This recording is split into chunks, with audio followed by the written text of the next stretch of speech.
mga madingang pari, kumusta ka mulida? Maaram ako napapriyas kita yan na pinanmamasuan. Grabe man kapaso no? Ngan syempre, butan man kita na anak, charot. Tumalit kita hiyan na hiniris na ako ni Papa. Kahiya itong nagsampayan na ako mga ginlabhan.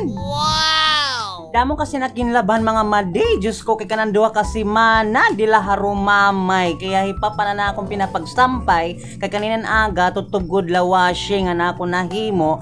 Tungod na nasulod pa man kita ha trabaho. Mahitungod din na panahon nga kapasuhin durungan syempre kapoy akon father ginorderan ko na layan ni snack. Nakakatawa nga ni ako mga maday kay kita daw lay papa di maarap ko na ano niya ton kanan milk tea. Diyos ko patawarin pa pag inukoy la di da balay di ka nasabot. Pag inulay good luck ka mo ni pungkan kay di ka na nasabot kung paano to pag-abre. Adto naging kot-kot na ni papa. Waray nak makailob madi, gintot duang ko niya kung papaano ito paggamit. Gintot tusok gadla ito hiya pa, tusuka gadla, sugad, jugad.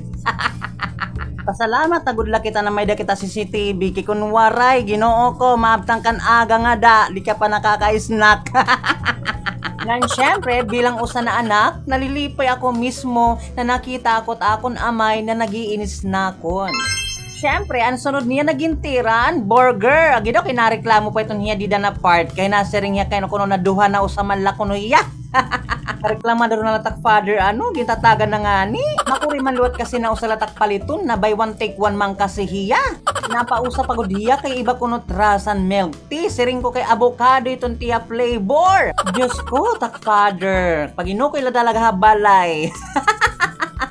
Balito mga madita kung talaga father, pinaura ko talaga tiya. Bisan lang kami pobre, ang importante, waray niya sakit. Thank you so much to G's na Corner!